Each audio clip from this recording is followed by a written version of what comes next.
years from 2023, 2024, 2025. And the amount of years that the amount of months that we have spent in this municipality, every year we have done something of significance to discuss, to reflect on, or to have the information updated to us on the issue of the Guyana-Venezuela border controversy. Our first engagement occurred during the time of the referendum. The town council took it on to ensure that we put a motorcade on the road. We invited hundreds of residents to participate in that motorcade, and subsequent a meeting was held where we invited thousands of individuals to have an understanding of what that referendum meant. We were most encouraged with reference to the discussion taking place in conversation. This is a national conversation, but for every community there are relevance to how this particular issue of the border issue impacts the different communities. And you can break them down maybe into 4 or 5 different in the minds of Venezuela, the controversy. But at the same time, we are more concerned about the entire conversation outside of those. We have Mr. Neville Besessar. Is it? December. Sorry about that. Mr. Neville Besessar, also to the Secretariat of the African, Caribbean, Pacific, ACP Group of States, and later as the advisor to the Secretary General of CARICOM. And we have Mr. Dr. Mark Curtin, who is the head of the Center for International and Border Studies, Institute of International Relations at the University of Guyana in the West Indies, Trinidad. He lectured at the University of Guyana for over 3 decades, and he is currently someone who continues to pursue discussions on matters relating to Guyana, Venezuela, more so the issue of Brazil in reference to this matter. And then we have Professor Paulo Gustavo Carrera, is a professor at the Federal University of Ampere in Brazil. He is the director of the program Border Studies, University of Ampere, and have published widely reference to the discussion on the Guyana-Venezuela border controversy, and that will be done by our first person on the panel, Mr. Carl Greenwich. Thank you very much. Is that it? Be Dr. Mark Curtin. Thank you very much, Doc.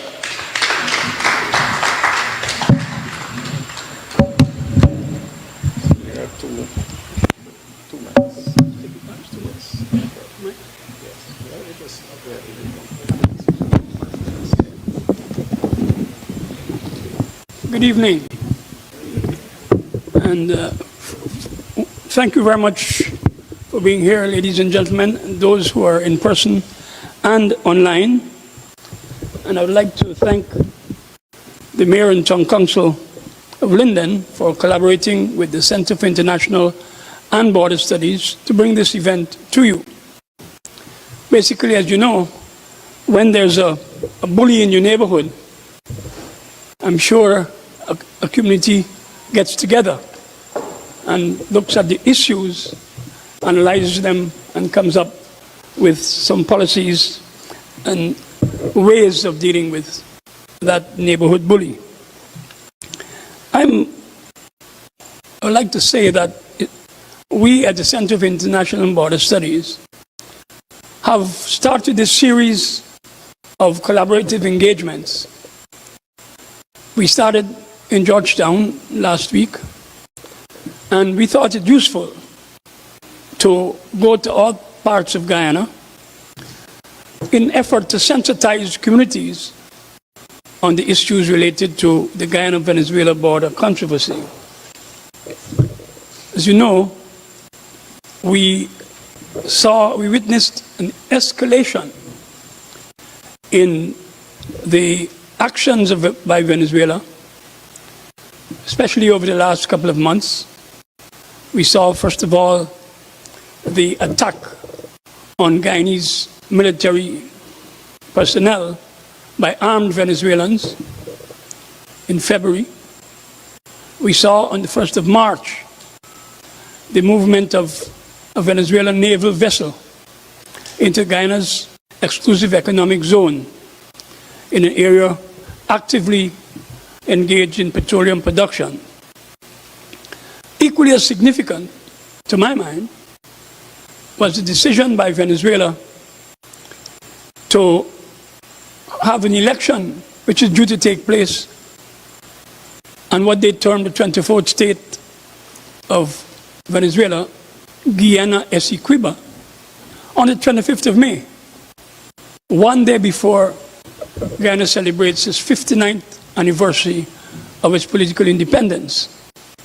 So we've seen an escalation in the aggressive action by Venezuela.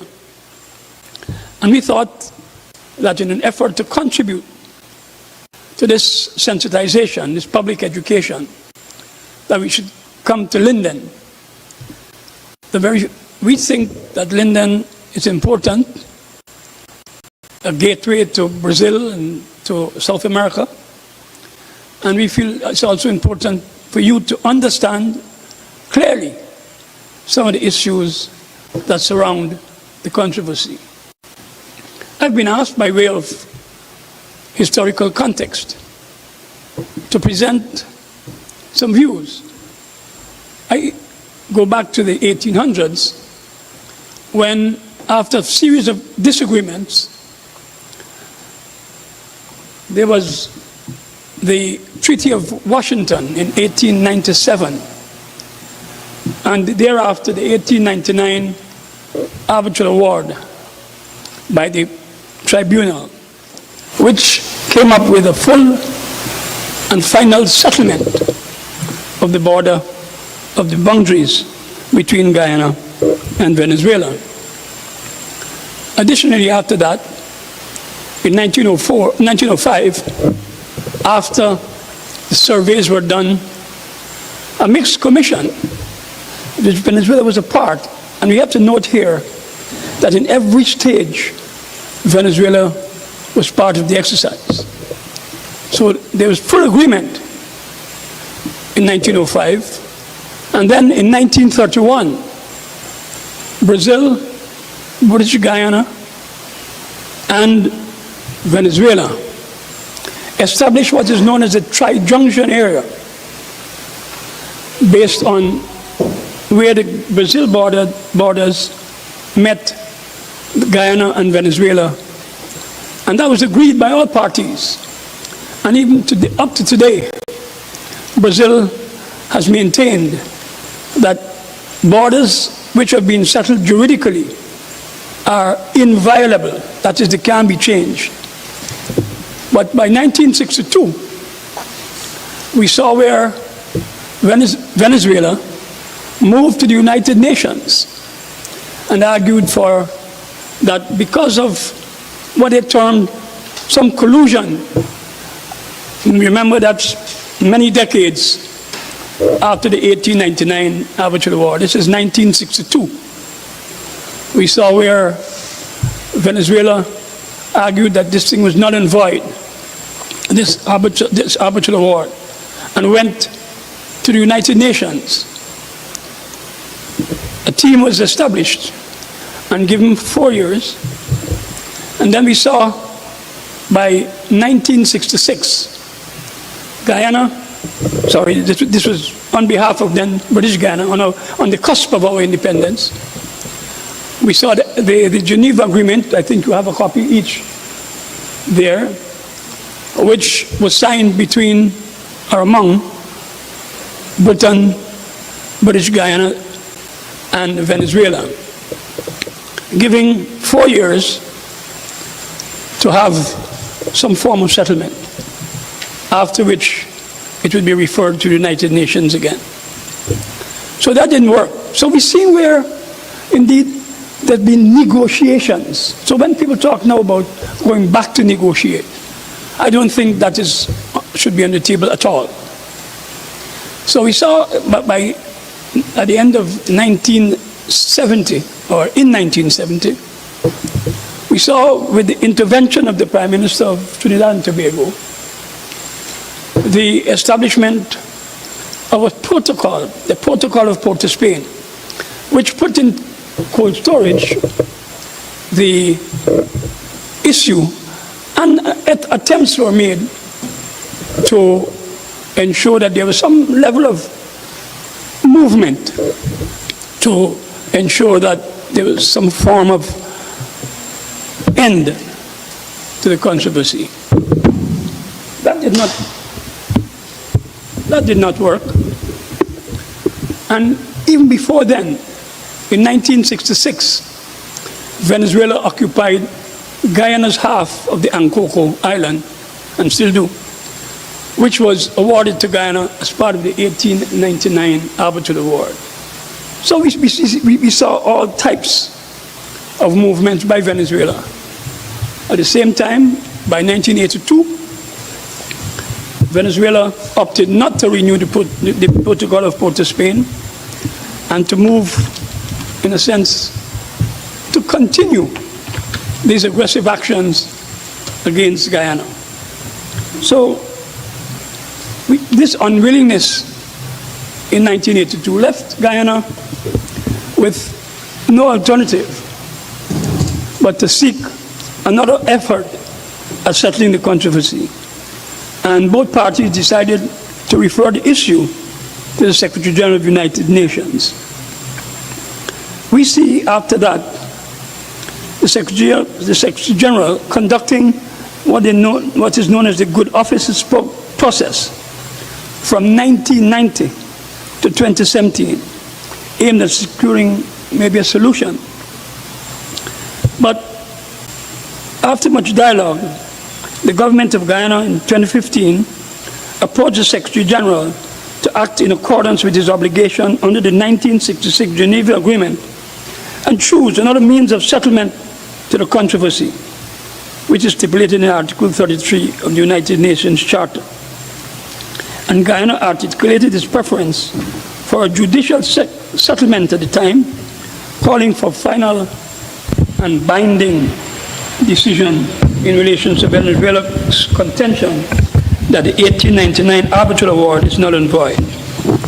So we saw then Secretary General Ban Ki-moon presenting to the parties in December 2016 a framework for the resolution of the controversy and indicated that the Good Offices process would continue for one final year until the end of 2017 with an expanded and strengthened mandate of mediation.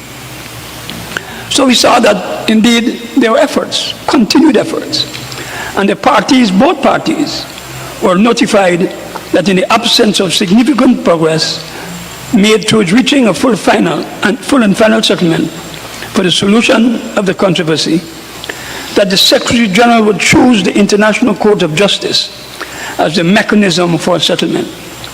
And then in January 2018, Secretary General Guterres, after comprehensive assessment of the issue, chose the ICJ, and based on the decision of the Secretary General, Guyana filed an application to institute legal proceedings with the ICJ in June 2018. We see here, even at that time, that there were, while in spite of the treaty obligations, judicial interventions and dialogue, Venezuela, since 1966, through its acts of aggression, has significantly impacted the economic development of Guyana. And as you note, Guyana's fishing vessels were seized. There was an arrest of a vessel conducting seismic surveys in Guyana's exclusive economic zone by Venezuelan naval forces, as well as threats against companies engaged in economic partnership arrangement with the government of Guyana. So we also note that even in 2015, May of 2015, Venezuela issued a decree, 1787, which declared Venezuelan sovereignty over Guyana's maritime space adjacent to the Essequibo coast.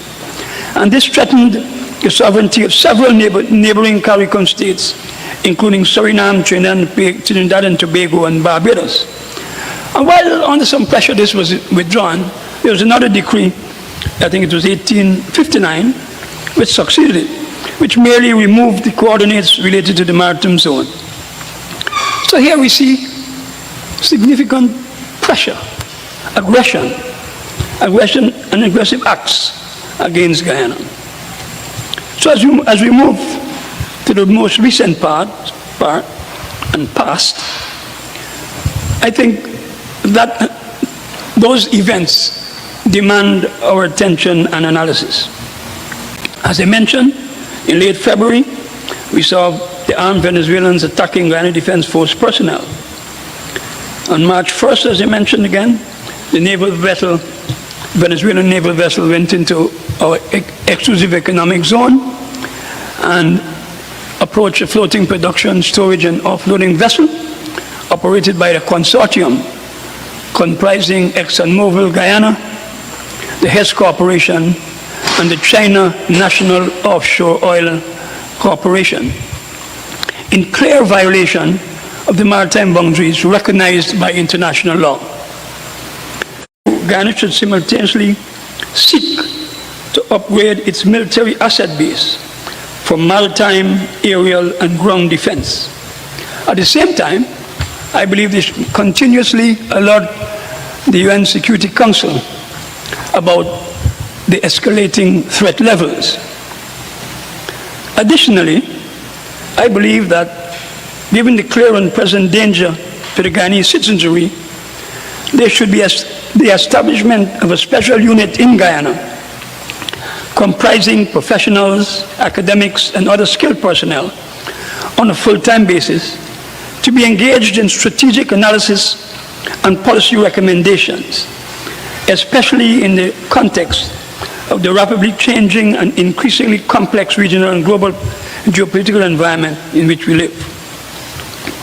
Additionally, with the security of member states being part of the fourth pillar of regional integration, enshrined in the revised Treaty of Chaguaramas, CARICOM, the Caribbean Community, should actively consider the enlargement or widening of the regional security system, of which Guyana is a member, to establish a Caribbean regional security system and launch a military observation mission in Guyana.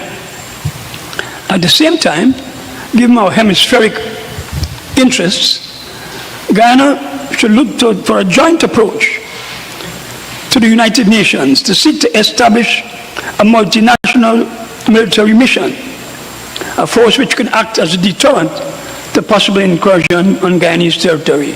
And note I said hemispheric rather than the reliance of one nation.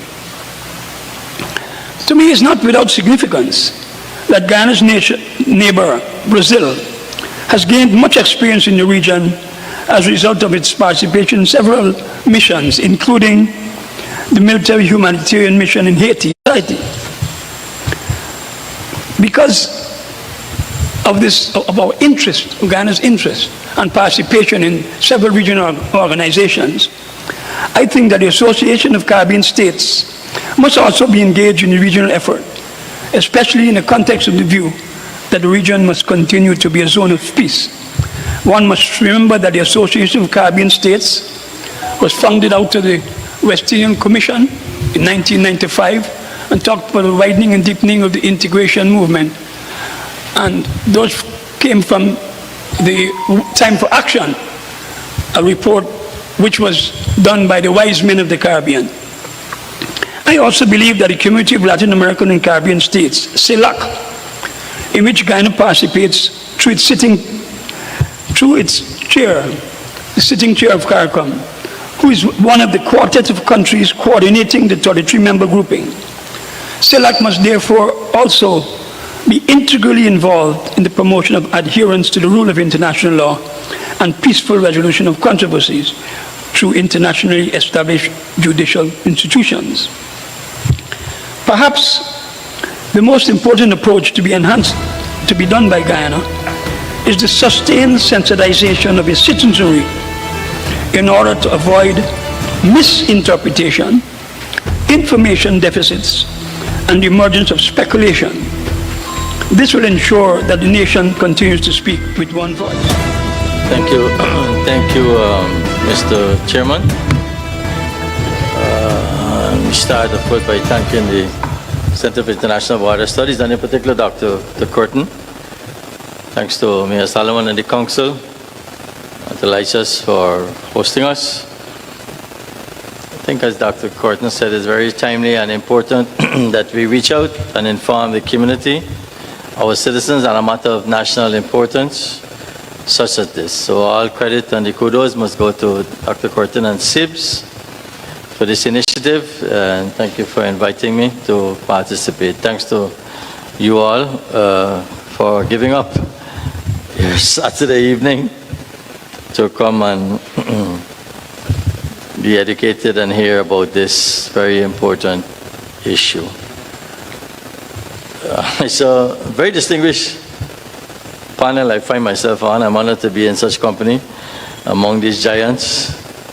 My former boss from Brussels, Mr. Greenidge, my senior academic colleague, Dr. Curtin, and another senior colleague who has joined us from Brazil virtually, Professor Gustavo Correa. I'm a simple lawyer, an international lawyer, so I thought what I would try to do tonight is to simplify things a bit as regards this controversy between Guyana and Venezuela. So maybe you start at the very beginning, and we hear people say, Essequibo is beyond, not a blade of grass. Why is this? Why is Essequibo beyond? I don't know if you all ever stop to think about that. Because Mr. Maduro said, is he on too? Somebody got to be lying. He says they own. And you see people driving around with a car sticker. Essequibo belongs to us. Who's the us? If you take that same car sticker and put it on a car in Venezuela, who's the us? We or them? Really and truly, if we're serious, that car sticker should say Essequibo belongs to Guyana. I don't know who's the rocket scientist that came up with it, but it should say clearly Essequibo belongs to Guyana. There's a flag of Guyana there, but still. But you know, this is the message that gets out, right? So why is this so? The answer is simple. The history, the law is on our side. We heard some of that on the history from Dr. Curtin. And I don't say that because I'm a Guyanese. The facts are that the history, the law is on our side, and it has been so for over 100 years. Okay? You should know that there's something called state practice. The practice of states. All right? Some of you might recall Mr. Greenidge, when he was foreign minister, don't let anybody fool you, that the country, Guyana, is as we know it on the map. All 83,000 square miles. For 60 years after the award, their state practice has supported that. All right? Again, let's look at the history. And a good example, a good indication is place names. Like, okay, Linden. Linden is named after who? Everybody know that. Mr. Barnum, right. Durban Park is named after who? You don't know one. Right. Anybody? It's named after Sir Benjamin Durban, a British governor of Demerara and Essequibo, and later British Guyana during the 19th century.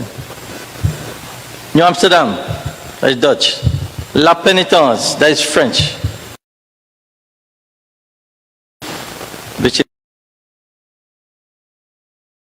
Zoo, that's Dutch. Border, you know who's Mr. Border? Border Green. You know who's Mr. Border? Mr. Border was the Dutch governor of Demerara. In fact, I am only aware of these things after living for 9 years in Belgium, in the heart of Europe, and learning Dutch and French place names. Mr. Greenidge was my boss then. Oh no, he was only my boss for about 5 years, thank God. So how come there are no Spanish names? Besides, as far as I can recall, y'all correct me if I'm wrong, Santa Rosa in the Northwest. You compare Trinidad and Tobago, for example. Port of Spain, San Fernando, Arangues, Rio Claro, Mayaro. They're Spanish. Jamaica, for instance, Ocho Rios, Port Antonio, Savlamar, Savanlamar. How come there are no Spanish place named in Guyana? Anybody? Because the Spanish were never here. Okay? They were never here. English, French, Dutch, but no Spanish place names. And so that is why the Essequibo is beyond. So don't let nobody fool you with lies and make up story. The Spanish were never here. Mr. Grange will explain that to you later. They were never here. Okay? So let me highlight a few things I believe that are illustrative of the problem. We've arrived here currently in our relations with our friends across our western border, where we are right now currently, essentially at their behest and insistence. Through their reinterpretation of the history. As I said earlier, the facts, the law, the history are all on our side. You should know, and really, the way that our friends in Venezuela behave, you would never believe that the 1899 Arbitral Award was something that came about at Venezuela's insistence. They brought about this thing in the first place, right? Way back then, in the 19th century, what we know in the 21st century now, Venezuela took issue with UK's colonization in South America. Remember, we were a British colony, right? Back then, British Guyana. Ask yourself, if Guyana is the only English-speaking country in South America, would Venezuela or the Spanish before them, during colonial times, would they have allowed that? If Guyana was ever at the time a colony of Spain or colonized by Venezuela, would they have lost that territory to the United Kingdom? They were never in Guyana. Again, if there was British Guyana, which is now Guyana, Dutch Guyana is now Suriname after independence, and there still is French Guyana, Cayenne, right? Well, how come there is no Spanish Guyana? Hello? Simply, they were never here. I'm not making this thing up, They were never here. So basically back then, in the 19th century, Venezuela got together with the United States, its friend at the time, to have the matter of the ownership of the territory in South America as far west as the Orinoco River, settled by the Arbitral Tribunal. Now, you should know that one of the attractions of an arbitral tribunal, unlike say with a court, is that the parties get to choose their judges. Right? When you go to court here, you got to come before whichever magistrate, whichever judge. You can't choose. In an arbitration, you get to choose the judges. Okay? In this way, you could feel comfortable that you have your, I guess, man on the court. Sorry, in deference to the ladies, but in colonial 19th century, women had no standing or no role in matters such as this. I'm sorry. So that if need be, your judge, your man on the court, could take care of your interests. And guess what? I just told you this thing was at Venezuela's insistence. Guess what? Venezuela chose 2 American judges. Do you hear me? Not 2 Venezuelan judges. 2 American judges. The British chose 2 British judges. Venezuela, for whatever reason, chose 2 American judges. The reason is because at the time them and the US was friends. The same people who turn back later and say they get robbed, was a conspiracy between the judges, all kind of thing, but yet they are the people who chose the same judges that they said turn around now and rob them. Come on. Huh? Imagine, let's by example, right? You think you're getting shortchanged as regards the land that you own, say you and your neighbor can't agree, you can't decide where to put the paling staves. Venezuela was happy as a lark because their focus at the time was securing the land area around the Orinoco River as their strategic commercial waterway. Not the Escalation, Mr. Greenwich, I'm sure will explain that. Their focus was on gaining the control of the Orinoco area, right? And so, again, I say, that is how Essequibo belongs to Guyana, because their focus was never on the Essequibo. Now, remember I talked about state practice, huh? How the foreign minister or the president of a country makes statements or takes a position which indicates the policy position of the government. Well, for the most part of the 20th century, right, from 1899 we go to 1900 onwards, and after the 1999 award was signed by Venezuela and the UK, the border was settled and the state practice as declared by government officials and ambassadors of Venezuela clearly showed that they had accepted the border as demarcated then as a full, perfect and final settlement. For the whole of the beginning of the 20th century, they had no problem with it.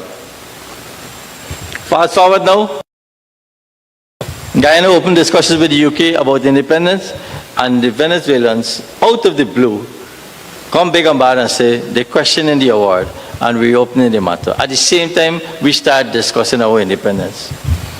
And guess what? Guess what they based this on? A dead man's letter. A gentleman by the name of Mr. Malice Provost, a junior lawyer. A dead man's letter. Well, on that, all I have to say is, dead men tell no tales, but that is the reality. So around 1960, Venezuela all of a sudden wake up one day and get a brainwave, as we would say, and suspiciously coincidental at the time, we were independence talks with the British. For those of you who are history buffs, you might say Neville Bissam at the time. It's not me. He's a different one, my father, who at the time was legal advisor to the PNC. Sharma, I'm surprised you stumbled on my name. You should know your political history. So that's a different Neville Bissam. All right? Venezuela produced a letter signed by a Mr. Severo Malice Provost, a junior lawyer on the Venezuelan legal team. He alleged that there was a conspiracy among the judges on the arbitration panel. He said the American judges on the panel and were influenced by the United States government. Hello, the same two judges that Venezuela chose, remember? Why they didn't choose the Venezuelan judges?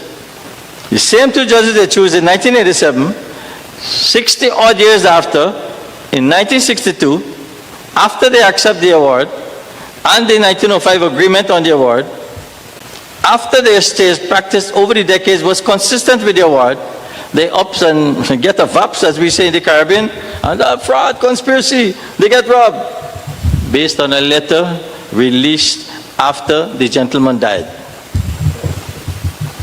You know, I would say they're making this stuff up, but really in this case, they in fact are making it up, because that's all they have to go on, a letter from a dead man. So we're at 1966 now, heading to independence, Venezuela not backing down. The solution that was found, like civilized nations, the same thing we are proposing now through the International Court of Justice to deal with this thing diplomatically, sensibly, as good neighborly relations would require. Same thing then, like civilized nations, British Guyana, UK and Venezuela met in Geneva and London and came up with the 1966 Geneva Agreement. We were trying to show it on the screen, but Mr. Greenwich has kindly circulated copies to you. You can just check quickly. The important part of our graph is Article 4.2. But I can tell you, the Geneva Agreement does not refer anywhere to the border. All right? If you look at Article 1, it talks about the frontier. There's no reference in the Geneva Agreement to a border. There's no, listen to me, there's no reference in the Geneva Agreement to a dispute. It talks about a controversy. You show the document, Article 1, the operative one, Article 4.2, it mentions controversy, I believe, 3 times.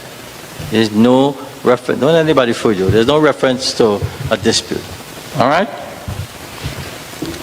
And that's when you, maybe in your quiet time when you go home, it's very interesting, you read the preamble to the agreement, which, as you probably know, it sets the framework for what comes in the operative paragraphs. It set out in the preamble what the parties intend. That's 2 very important paragraphs. Recognizing that closer cooperation between British Guyana and Venezuela, listen to this, could bring benefit to both countries. That's what they went into the agreement with, saying that they must cooperate to bring betterment to the two countries. This is what we see now with this gentleman over. So is betterment? No, I don't think so. Then there's another paragraph. Convinced that the outstanding controversy here, not dispute, between the UK and British Guyana on the one hand and Venezuela on the other hand would prejudice the furtherance of such cooperation and should therefore be amicably resolved. You hear me? Amicably resolved. Not putting no warship in the EZ, not putting no troops on the border. That was never the intention of the parties at the time in 1966. How we arrive at this foolishness now? Huh? Never the intention. And you can see that from the preamble. All right? So if you look at the background from where we came, that is why over the years we have referred to a controversy arising out of the Venezuelan contention that the 1899 arbitral award is null and void. We have no dispute, you know, to reopen the controversy. That was never the intention. Rather, it was to go and check in the respective archives in London and Caracas to see if there was any in the 1899 award. Not to go and reopen anything and give territory and cede territory and take a part of the Escalation. That was never the intention. But our friends in Caracas are famous for putting these very peculiar interpretations to these things. You'll see in the agreement there's a reference to Article 33 of the Charter, and quickly let me just explain that. The Article 33 is a procedure that we use in international relations for the peaceful settlement of disputes. Look at it, you can see there is no reference to good offices. Talk all kind of thing, negotiations, conciliation, all kind of thing. There's no reference to good offices. So how come Guyana and Venezuela use good offices for over 25 years after the Secretary General of the UN suggested that we go that route? It's simple. Because the parties had to agree to the choice of good offices made by the Secretary General at the time, Mr. Perez de Cuellar. It was not in Article 33. The Secretary General proposed it to the parties, and we had to agree to what the Secretary General proposed.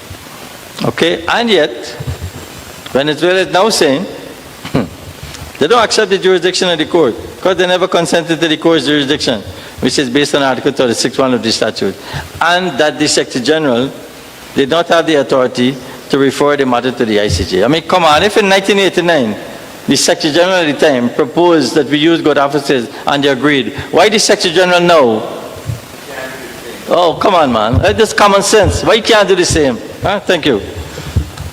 We will look at the judgment. I'll just quickly read a couple parts of the judgment. I don't want to turn this into a lecture. If you look at the judgment,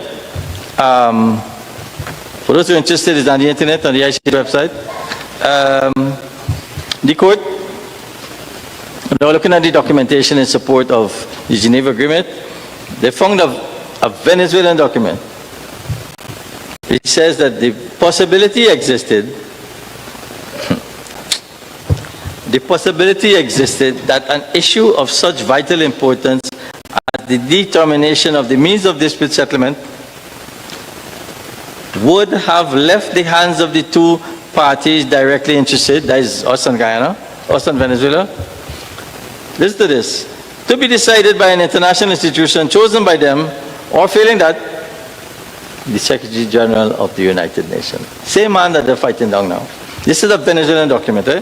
Again, the court says quickly, in this regard, the court observed that, I tell you about state practice just now, when Mr. Greenidge and President Ali speak. This is Venezuelan state practice now.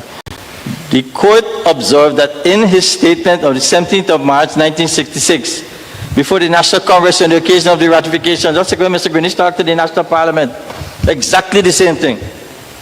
The Venezuelan Minister for Foreign Affairs, Mr. Ignacio Iribarren Borges, in describing the discussions that had taken place at the Geneva Conference, this is when they were actually discussing in general. Same man that they're fighting down now. I'm not making this up. It's there in writing, in their state practice. Same man that they're fighting down now. And the record will come back to haunt them as it has been. That's why the case that they have before the International Court of Justice. Because as I said earlier, the history and the law is on our side. All right? That's the history, that's the state practice, that's the law. I'm not making this up. This is the written record of Venezuela not agreeing, but insisting on the role of the Secretary General to choose a means of settlement. The same role that they're now objecting to which they say they never agreed. It was Venezuela that chose the Secretary General over the United Nations General Assembly to perform that role. The here's who suggested? Venezuela, not the United Kingdom, Venezuela. It says, having rejected the British proposal to entrust that role to the General Assembly, Venezuela then suggested giving this role to the Secretary General. So if Guyana and Venezuela had previously agreed in 1989 to the Secretary General of the UN proposing good offices as an alternative means of settling the dispute, even though good offices, as we just agreed, is not mentioned in Article 33. And if, as I just discussed, it is Venezuela which insisted that in the drafting of the Geneva Agreement in 1966, the choice of a means of settlement from Article 33 of the UN Charter was to be done by the Secretary General, not the UN General Assembly. Why then in 2018, when the same United Nations Secretary General wrote the President, he wrote President Granger, he wrote President Maduro, wrote the President of the two countries and said he had chosen the ICJ as the means of judicial settlement, why then, how come could Venezuela come and say they don't agree? The SG has no such authority. They never consented to this when it's them in the first place that insist that the SG must be the person to make the choice. The answer is simple. They know they have a weak case. They know the facts and the law are on our side. They know that if there's a settlement arrived at in an impartial forum such as the International Court of Justice, as my father used to say on the political hustings, can't teach you dinner. They will have nothing to stand on. They have no leg to stand on, historical or legal. Mr. Chairman, let me close by spending a little time on what I think is an important point, the issue of consent to the court's jurisdiction. ICJ works on the basis of consent. You have to agree to go to the court. It's not like here the police could tell you to go to the court or somebody bring an action against you and the court send you a summons to appear. It doesn't work like that at the ICJ. You have to agree to the jurisdiction.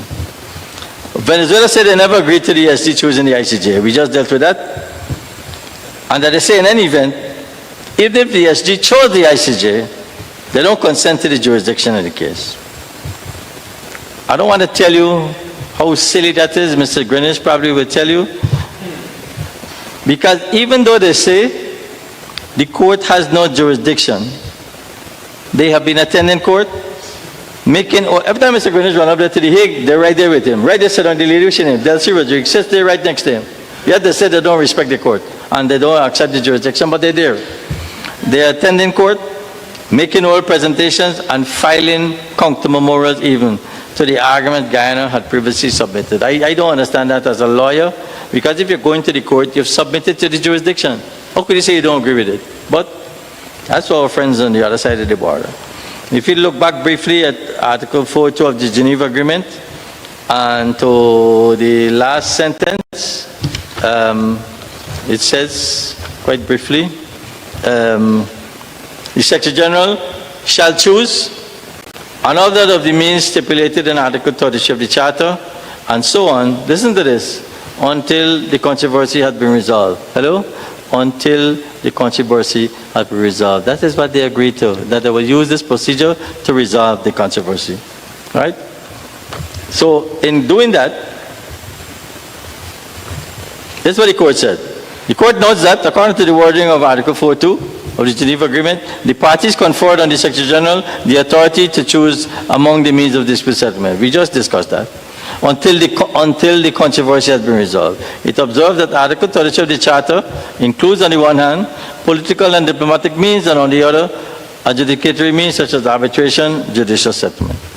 The willingness of the parties to resolve their controversy definitively is indicated by the fact that the means listed include arbitration and judicial settlement, which by their nature are binding. When you go to court, you get a decision, that's it. You could appeal to it. In the ICJ, there's no appeal procedure.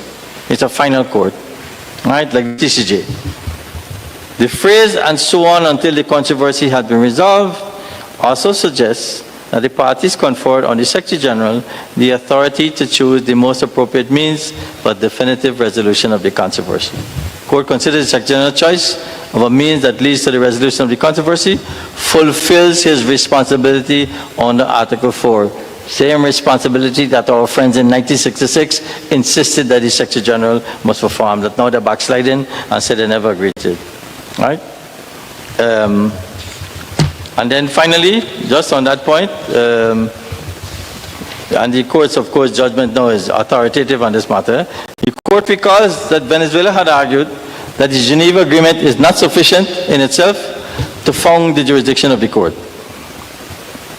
and that the subsequent consent of the parties is required even after the decision of the Secretary General to choose the International Court of Justice as a means of judicial settlement.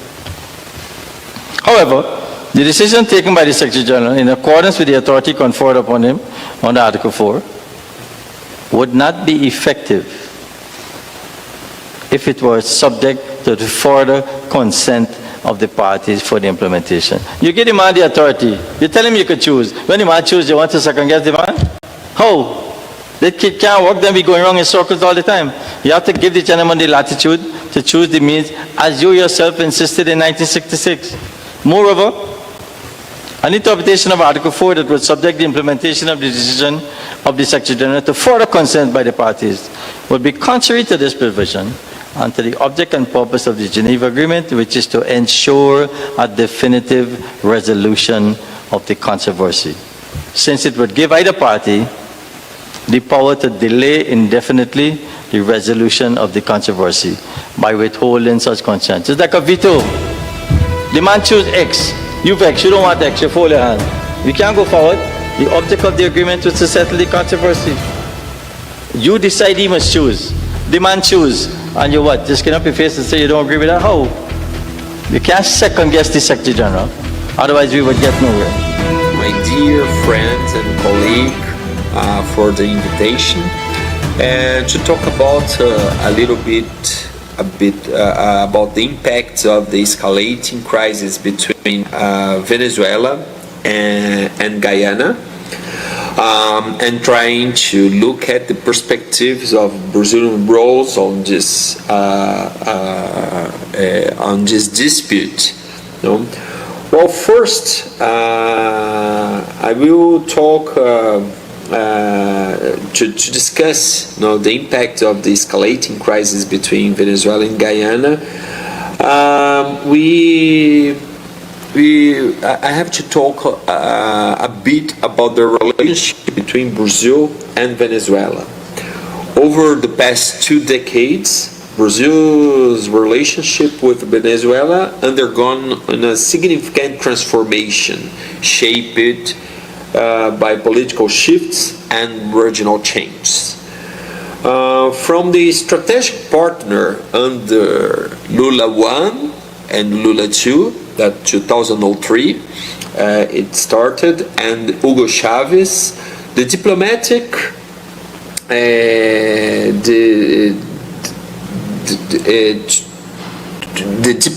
diplomacy between these two countries were very strong.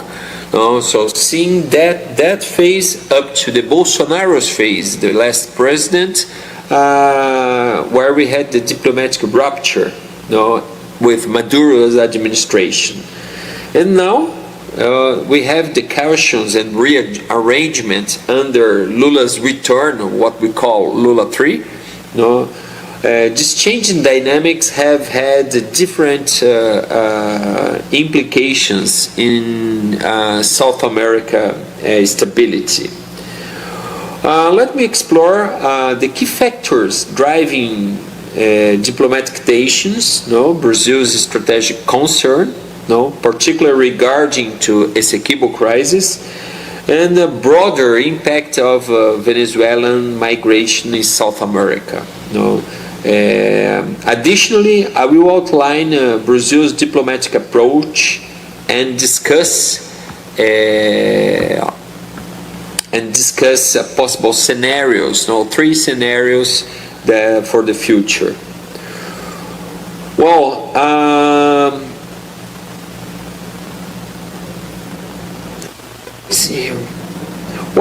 the first phase between Brazil and Venezuela that I would like to emphasize is during the first and the second Lula period of government between 2003 and 2010 and Hugo Chavez.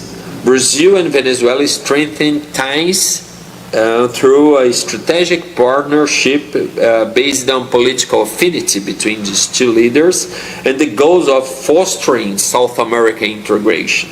This period saw a signing of trade agreements, investment in regional infrastructure, regional infrastructure, and the consolidation of Mercosur, culminating in Venezuela's accessions into the bloc in 2012, already under Dilma Rousseff presidency.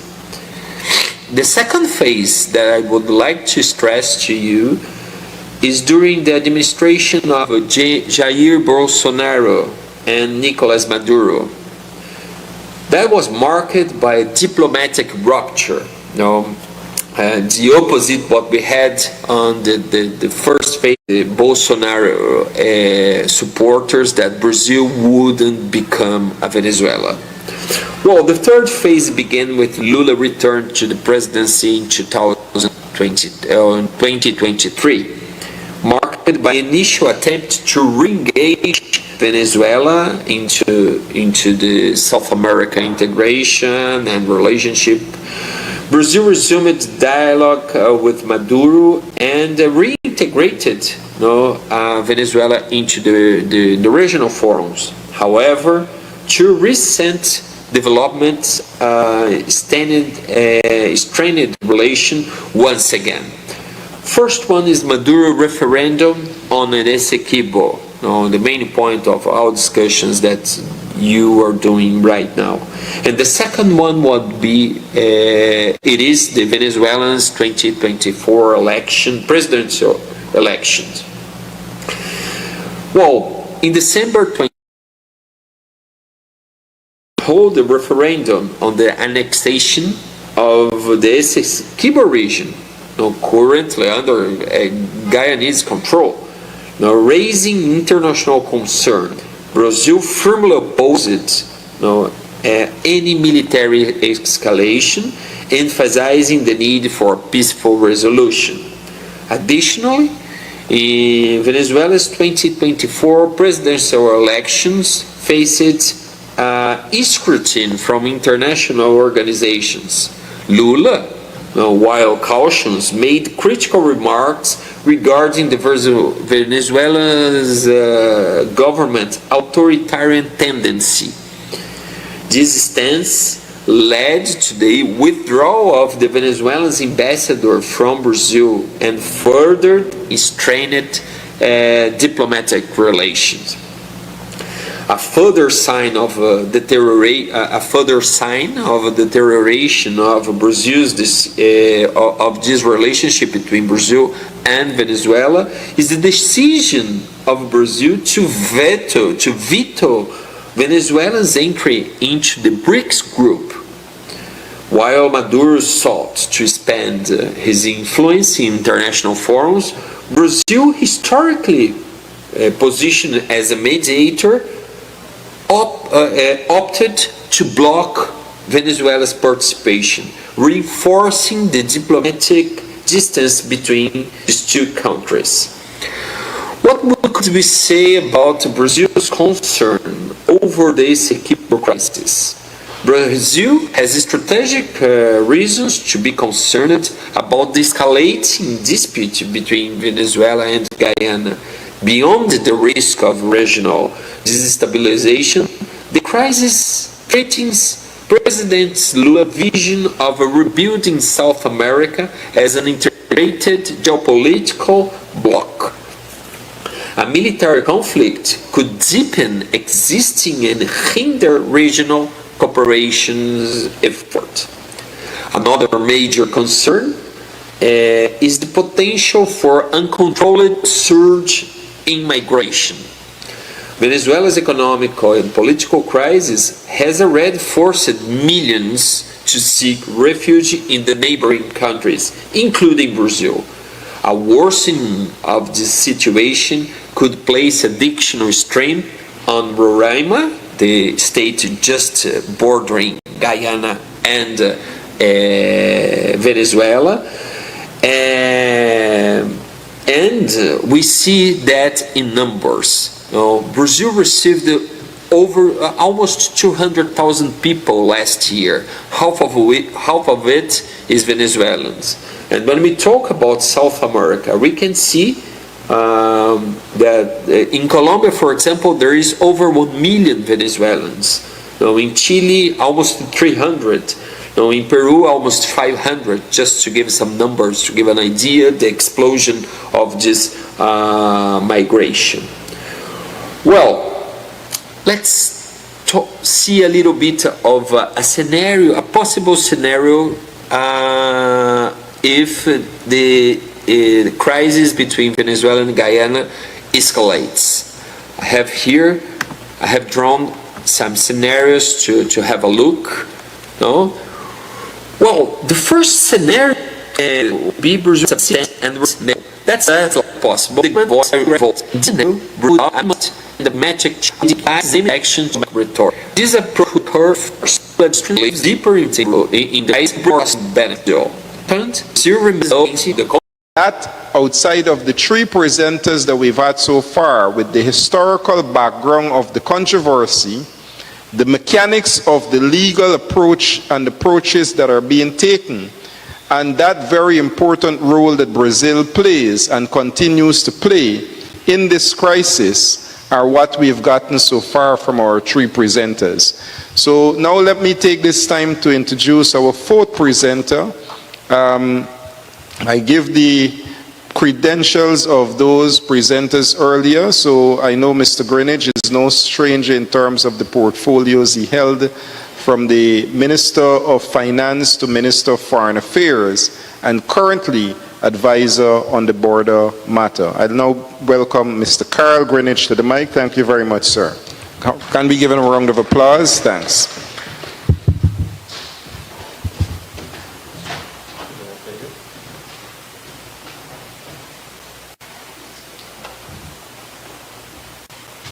Ladies and gentlemen, good evening. And thank you ever so much for your patience. And don't get put off by the screen. I know that some people object very much when they can't see me. Not because I'm popular, but for their own reasons. They might want to throw things or something. Anyhow, I'm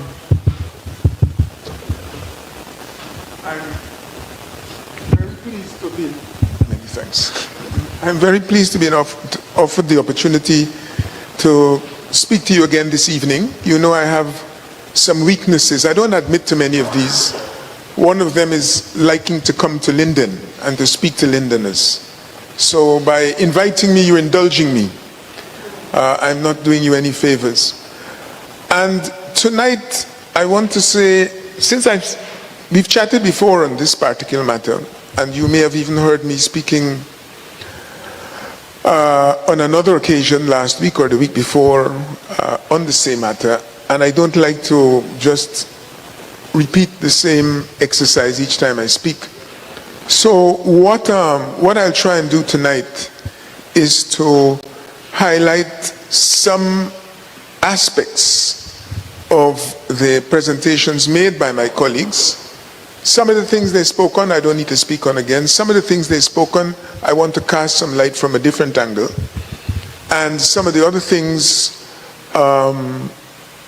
I have perhaps got my own obsessions about, and therefore crave your indulgence by going to speak to those things.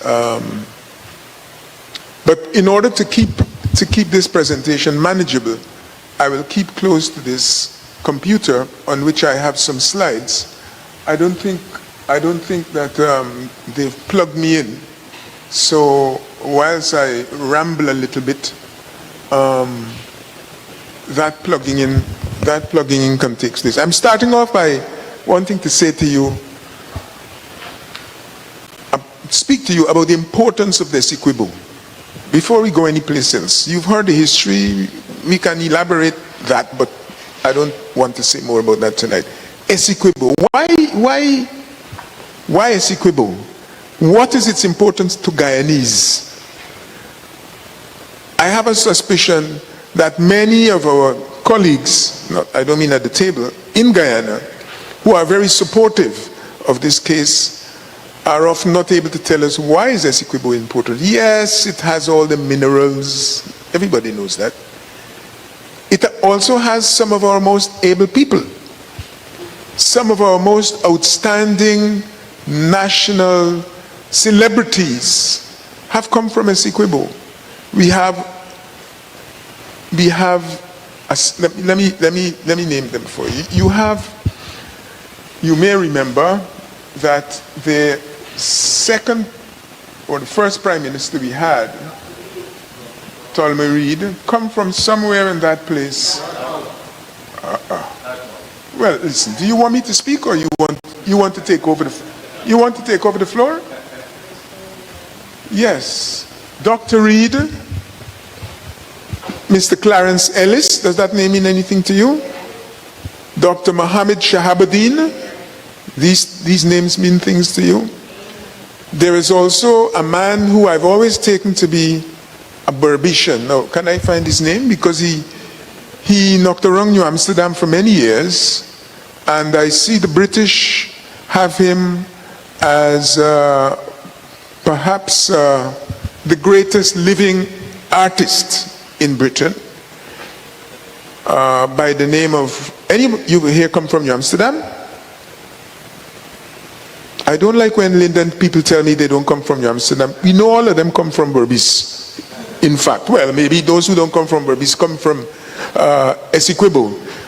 Frank Bowling. This name may not mean much to you, but the British have named him. He is the only man of African descent in the British, what's it called? The British Society of Arts. He paints, he writes poetry, all sorts of things. He was born in Essequibo. I'm not wanting to say to you that all his greatness was due to growing up in New Amsterdam, but something must have rubbed off on him from New Amsterdam. But the point I'm wanting to make really is that some of the greatest national figures, even outside of politics, are from the Essequibo. And so we should value it and recognize that the richness of our culture owes quite a lot to the Essequibo and its human resources. Am I making sense to you? So it's not just to say, well, Essequibo got diamonds and gold and whatever. It has produced and is still producing some of our most outstanding figures. It is not easy for a black man to appear in Great Britain and to enter into the Royal Society of Arts. He is the only one of all the others that you can find doing things. Okay? Some of the others that are there, you would have known, of course, amongst our national heroes, or close to a national hero, is Damon. Okay? But the point I'm really making to you is that over the years of Guyana's existence, Essequibo has contributed enormously to the culture that we know, the culture that we have. Two aspects of that have to do with language. We have, over the years, produced two creoles, and these are serious creoles, not the Creole that is spoken in the road today. When you hear those creoles, you will recognize that a lot of the vocabulary you wouldn't know at all. One of them is Kepi. It is a Creole that developed in the Essequibo. That is a very distinctive Creole.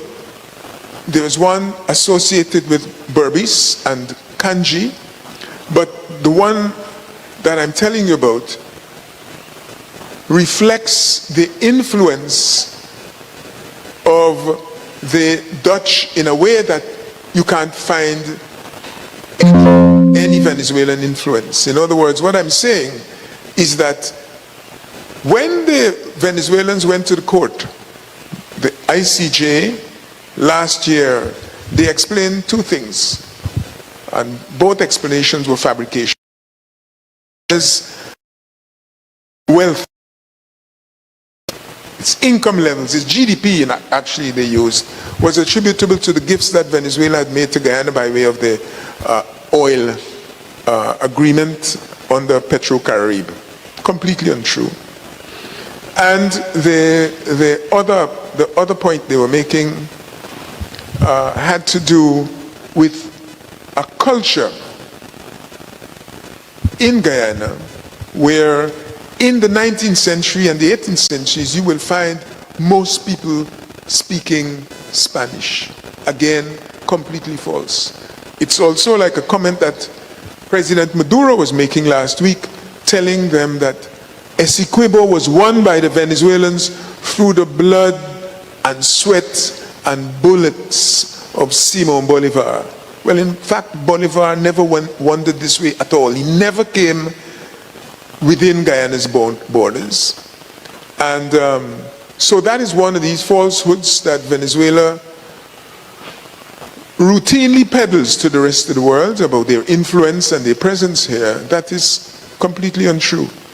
What I'm saying to you is that the culture of Guyana owes a lot, not to Venezuelans, it owes nothing to Venezuelans, because our interface with Venezuela has been minuscule. You've got a greater interface with Suriname. Guyana and Suriname's interface far greater than with Venezuela.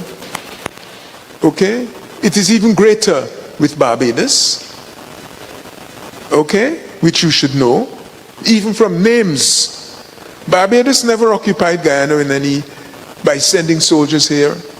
But any set of African names that you find in Guyana are probably mostly out of Barbados. Even the name Greenwich, it's a peculiarly Barbadian name. Greenwich is a place in England. The spelling, the proper spelling, which is the way I spell it, IDGE instead of Greenwich, it is supposed to be an English spelling, but IDGE, which is phonetic, is a Barbadian spelling. Okay? You will find it in very few places outside of Barbados. You find it in Guyana, you find a few in Trinidad, a few in Belize, and I don't know, I've never come across a Greenwich in Jamaica. But what I'm saying to you is that our culture, if you pay attention to our culture, you will recognize not only its import, how deep it is, but who have contributed to it. Venezuela's culture has never contributed in any meaningful way to the mainstream culture of Guyana, and even the indigenous Indians, the Waraos, who they claim they are wanting to protect from Guyanese, reflects a culture, again, that has helped to contribute to this country in a way that Venezuela itself hasn't contributed. The other point I want to make is that the link between Guyana and Venezuela has to be distinguished from the link between Guyana or between Venezuela and Spain. Venezuela is not Spain. And it is Spain that was given these territories by the Papal Bull of 1492-93, by which they were given the powers to come and colonize these places and convert all the occupants into Christians and so forth. That was Spain. By the time 1648, Spain and the Netherlands had come to blows. They were one country, under at least one royal household, and the Netherlands fought Spain in a war that lasted 80 years. And at the end of the 80-year war, Spain was forced to give the Netherlands its independence, what was called the United Provinces. And it is out of those wars that Guyana inherited its 3 counties, Essequibo, Demerara, and Berbice. And the 3 counties are the places that were first operated separately, then jointly as Essequibo and Demerara under one governor, and then subsequently as British Guyana in 1831 they were combined. Okay? So Guyana has a very interesting and odd history of its own. It is reflected in its culture, and its culture is different. Whilst it has close links to some places, such as Trinidad and Barbados, as I mentioned, it is very different in many ways. The mix of people is a different one, and there are many other dimensions of the culture. Even the language, as I say, we have a Creole here that is not, it doesn't exist anymore. The last Creole speaker died in Berbice, I think, around the first decade, 2011 or 2012, I don't know exactly when. But this work on the Creoles was being done at the University of Guyana. And there are publications, including by Ian Robertson and the Louis lecturer, a Dutch woman who works at the University of West Indies, has written on these cultures. And more recently, you might have seen on the news, a professor from MIT, Dr. Kars, who worked on the 1763 revolution, she calls it. And she goes through the history of African revolt and with whom alliances were made, which set of Indians, why they got through, why they didn't get through, and so forth. These are aspects of our culture, and they are very distinctive. They are very specific to Guyana. And I'm saying in all of that mix, when you put all of that mix together, the Essequibo itself features prominently and importantly. And there's even an atlas on linguistic research. I see that there's a piece here I've marked in January of 2012 on the publications and the work. I think the woman's name was Susan Kuhlenberg from UE, who's done work on these areas. The important thing is not so much the names, it's just for you to recognize and realize that this culture is important. So I was asking, but why Essequibo?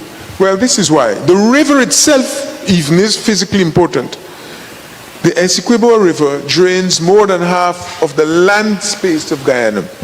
If the river basin is so important that it drains so much of our lands, it means that without it, this place would have been entirely and perpetually underwater. You might say it's underwater anyway, but the Essequibo River is important geographically to Guyana. It is important also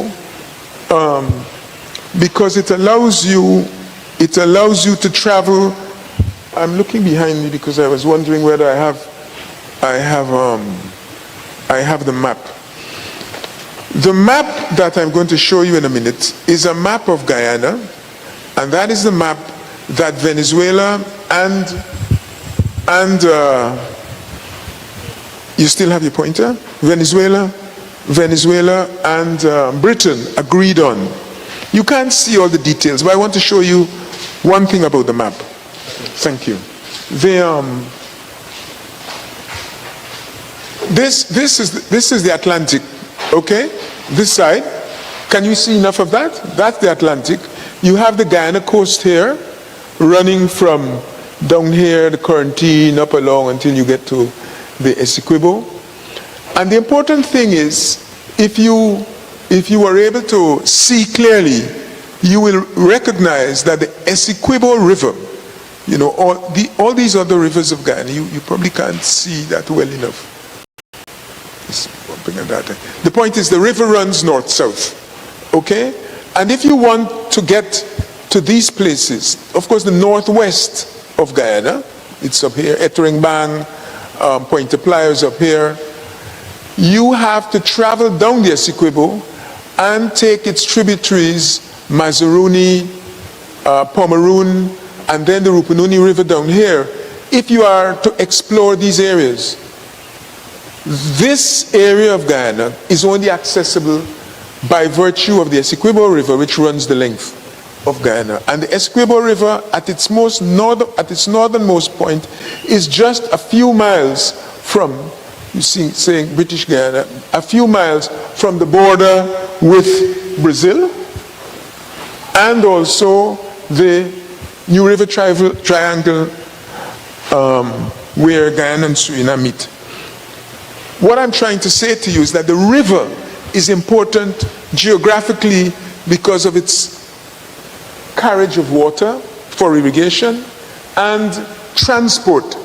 And without that river, the early settlers would not have been able to go to the Rupununi, because you would have had to go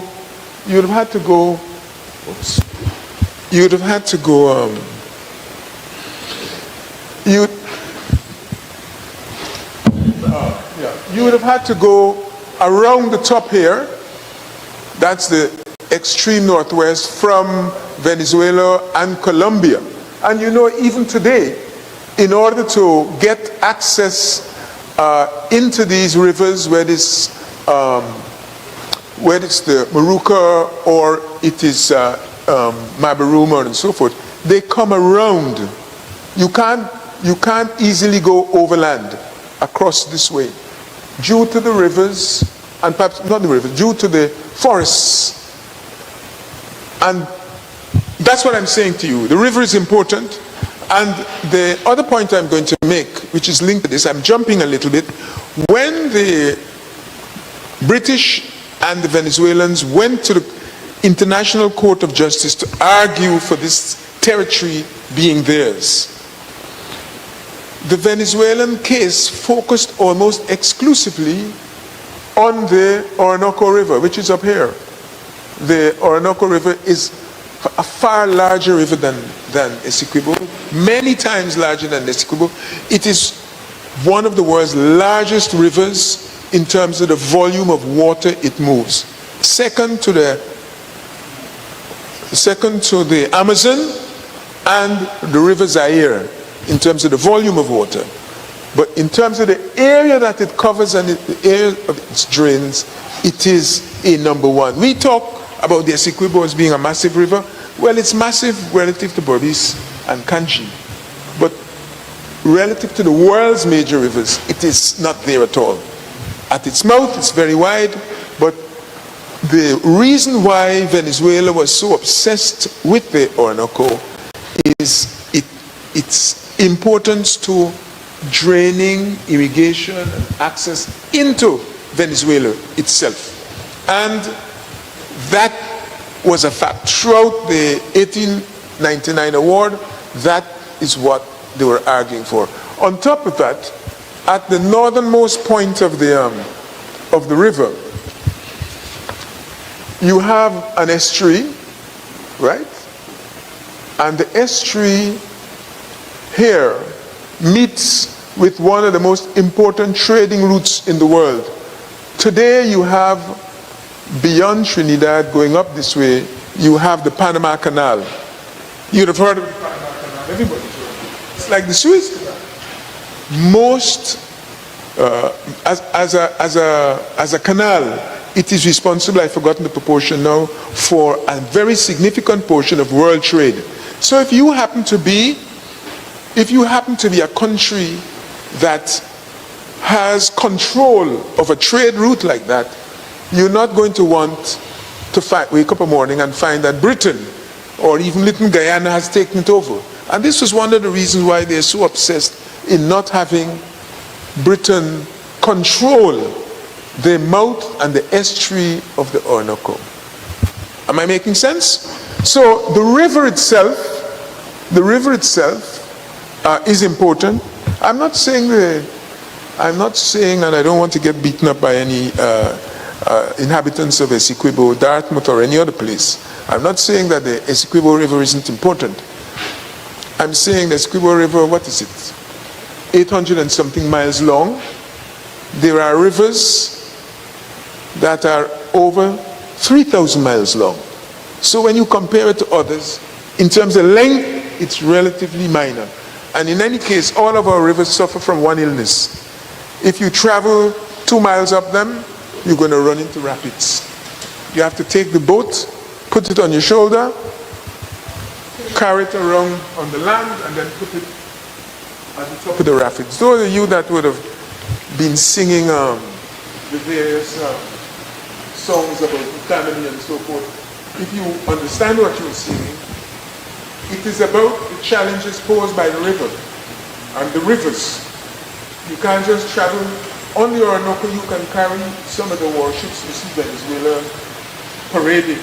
You can drive them into the river for a couple of 100 miles, no problem at all.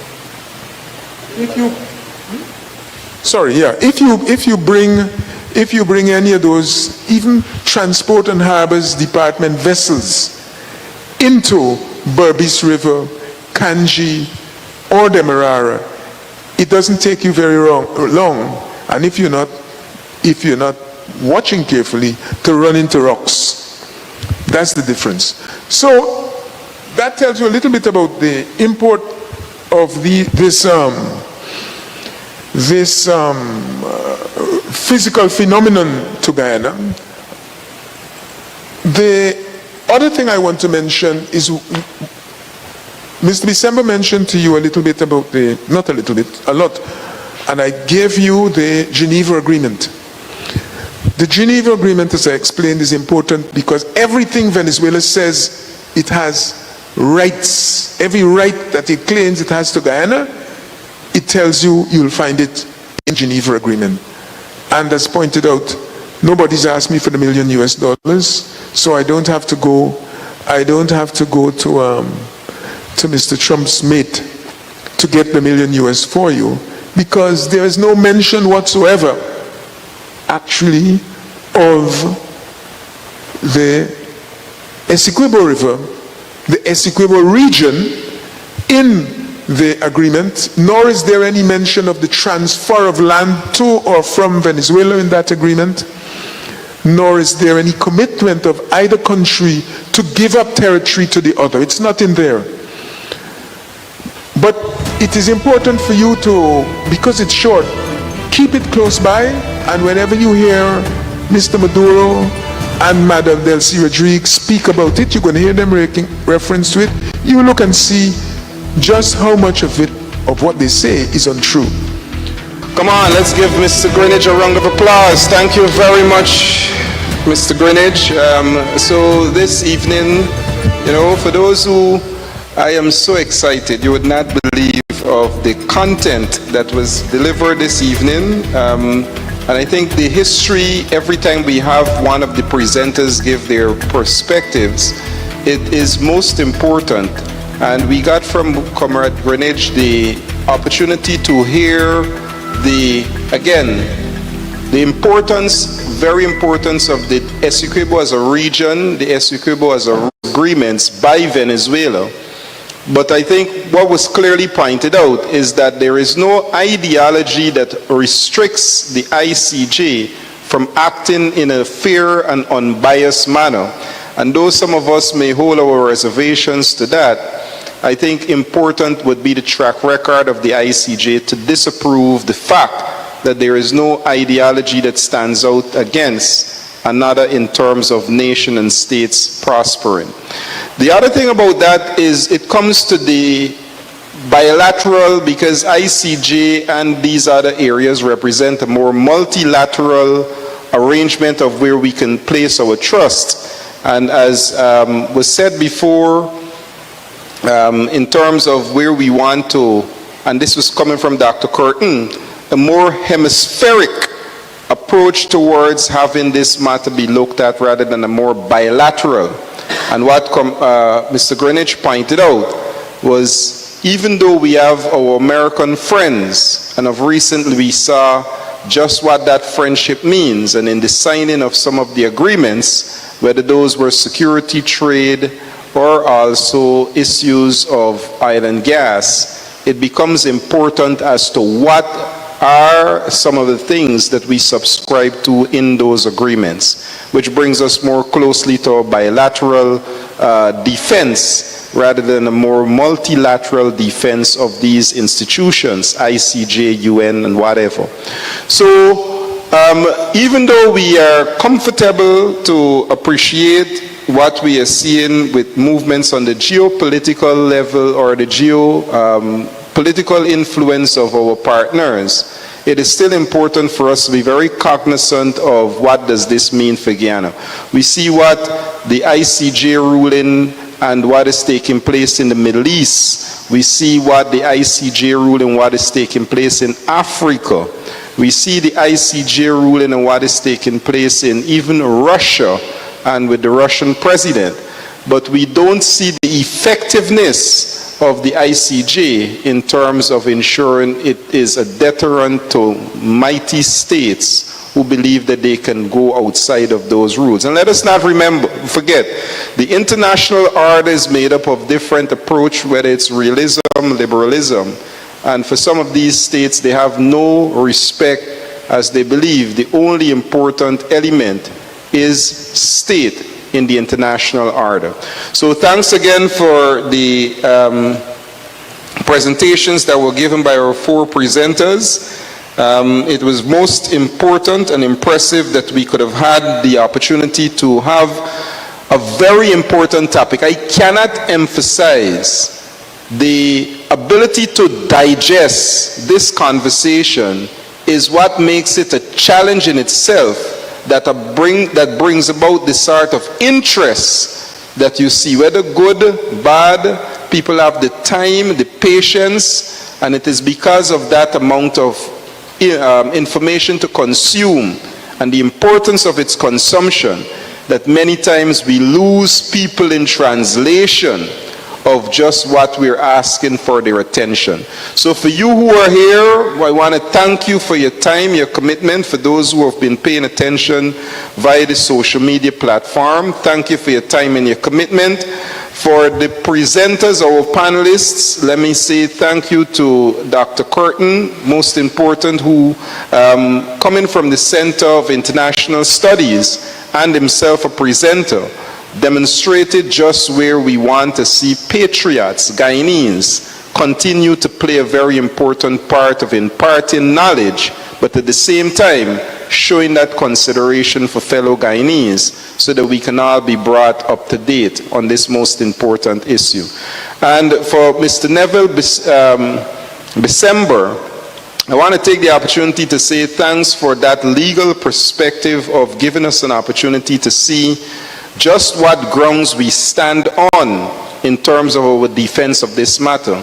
And unfortunately, we could not have gotten the entire presentation from Mr. Correra, but it's important for us to appreciate the importance of Brazil as not only a neighbor, but as one of the giants in South America, part of the international order, in terms of reshaping that with BRICS and so many of the things that Brazil is a part of, whether UNISUR and Mercosur and so many regional engagement that Brazil is a part of, it cannot go unrecognized and unnoticed of just how much important they are in this crisis and bringing resolution to it. And to Mr. Carl Greenwich, who gave to us a very concise summary of several areas to look at on this crisis, and more so the current matter that is before the ICJ and where Guyana stands on these issues. So once again, thanks to our panelists, thanks to you, the public, and I want to say for us to continue to pay attention to this matter. Just before we go, There are some areas that people may have some questions, and if no questions, I'll still ask the gentlemen before they wrap up to give us their closing remarks. But for those who may have questions, it is now open for any question that people may have and they would like answered. Eternal gratitude to the panelists. You have brought some points much clearer to what is already known to some of us. But this is just a recommendation, this is not a question. I think additional to this, to tonight's activities, I would like to see a follow-up, maybe by yourselves or additional people like the organization called, I think it's UNHCR. Because why I'm saying that, while we do understand what is happening legally and otherwise on the issue, we have an influx of Venezuelans into Guyana that needs to be addressed, and it needs to be addressed like last year, because this is something we've been gradually taken over by these people, and no one seems to be able to stem it. No one seems to be able to pay much attention to it. But believe you me, it is affecting us, and for those of us who know what is happening, too much is not being said about it. I don't think there is anything being done about it at the higher levels of our government. But we as a region are concerned, because there are certain things happening in Region 10 that never quite happened before the last 5 years or 4 years. And I think it's time, these things cannot be divorced from each other, what you have just done. We have all the facts, we have the understanding, but we must now deal with the influx of the refugees, or I don't even like the word refugees, influx of the Venezuelans. Because somehow or the other, I am trying to draw a comparative line between what is happening between Israel and Palestine. Because when you have persons in your country that you have a conflict with that country, I don't think militarily, socially and otherwise that is really comfortable for anybody. I think for me, I can understand the implications because I follow world news. So I'm kindly asking you guys, maybe on a further meeting or a further gathering like this, we can have representatives of these UN bodies, particularly UNHCR, so we can understand where we can go from there, because UNHCR, they has a mandate from 1951 to deal with people like this, provide all sorts of support.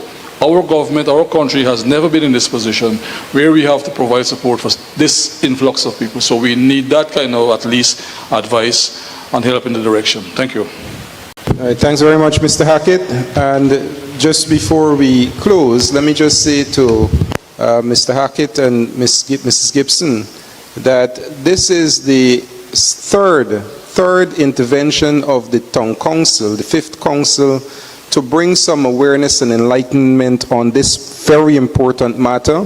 We will continue to do that. I take the advice of Mr. Hackett that we try to get a little more deeper with our children in schools, and to ensure, Mrs. Gibson, to get the educators that are going to be part of the trainers, or in fact the knowledge receivers, to impart the knowledge to our young people.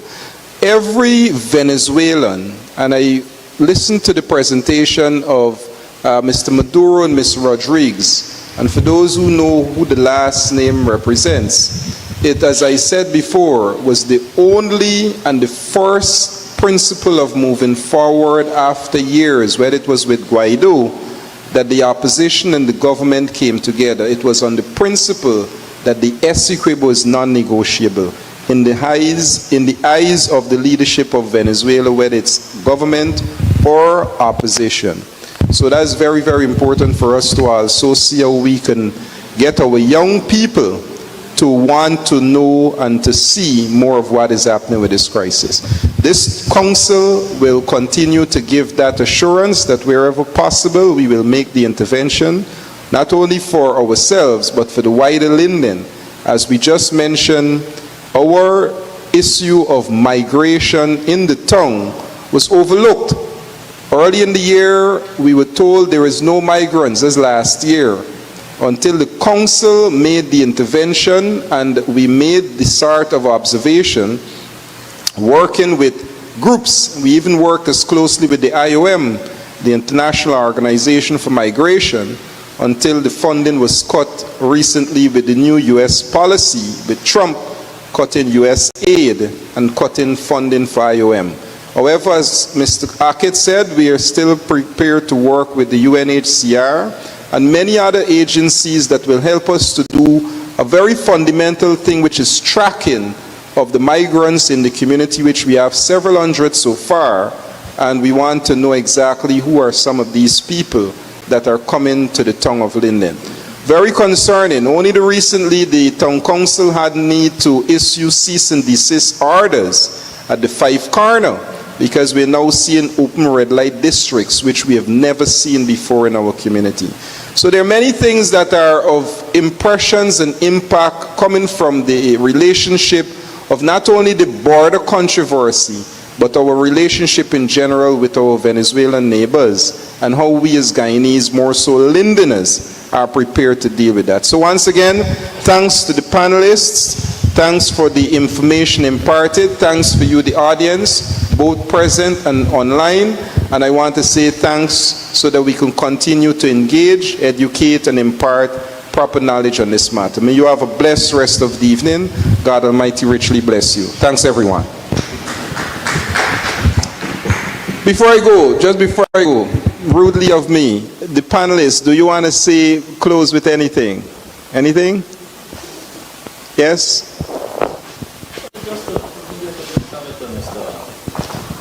Mr. Hackett, is it? Thanks. Just a quick comment, quickly, as quickly as possible. And I'm sorry, this is my training as a lawyer. There's a difference between migrants and refugees, okay?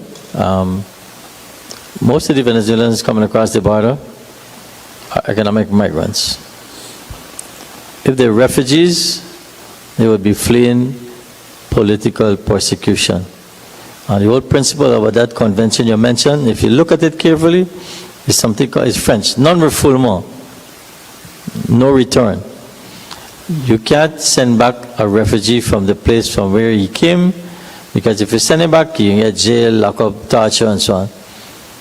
These people that come across the border here, look, the night of the election last year, they had big bacchanal outside the Venezuelan embassy in Georgetown. These people already started celebrating. I don't know if you remember, early in the evening, Mr. Maduro was behind. And the people were already rejoicing that he was gone. By 1, 2 o'clock in the morning, they do whatever they had to do. The gentleman declared that he's the winner. Most of those people, I can't predict anything about politics in another country, but most of those people would willingly return to Venezuela if there's a fundamental change there. And they wouldn't be arrested, they won't be prosecuted like refugees, right? So this is the first thing we need to find a distinction between. Secondly, there's a humanitarian element to this thing. I use this example with my students. If you're in a neighboring country, you see it all over the world. In Africa, you had the cases right in the Caribbean, Cuba and Haiti. People in Jamaica and Cayman Islands and Bahamas will tell you about the amount of Haitians that wash up on their shores. You can't send them back. That's why U.S. started with this wet foot, dry foot, all kind of things. Don't let me digress. If you come across the border, we have a humanitarian obligation to take these people. Right? The example I use is that during war, and we're not at war with the Venezuelans, during a war, if there are 2 battleships fighting offshore, and one get blown up or whatever, and the sailors of that boat are drowning, you don't sail away and leave them. You have an obligation under the laws of war and humanitarian international laws to rescue those people. That's why you have, I tell people sometimes war is a very disciplined thing. There's Geneva Conventions about how you treat prisoners. So let's get the distinction clear. Just like go in a situation at sea of warfare, you have an obligation to rescue the soldiers of the enemy. If you transpose that idea to a situation of people fleeing economic persecution and hardship in Venezuela to come across here, we have an obligation to take them in. But it's not a charity we're running here. And I believe Dr. Corton has done some research in this thing. I think the government has been less than creative, less than active or proactive in addressing the situation. I think we can agree on that. As to what they do, or you monitor them, what kind of resources you give them, how long they stay, whether you get them an ID card and so on. Those are issues beyond certainly my remit. But I think the phrase that Mark uses is manage migration. You have to manage the migration. And of course, from a security point of view, I'm no security expert either. You hear that people infiltrating them. The U.S. now declared TDA, Trinidad, a terrorist group. If Trinidad is all the way in the United States of America, you think they're not here? And they don't walk around saying Trinidad. So that is for the security people to do the work, but I just wanted to draw that distinction between migrants and refugees. Thanks. Well, I totally agree with Neville, but let me say that I believe that we should have what I call managed migration. Have a structure in place to register these folks. There are templates both from UNHCR and IOM. And I think that Guyana should be more proactive in approaching Neville that yes, we must go.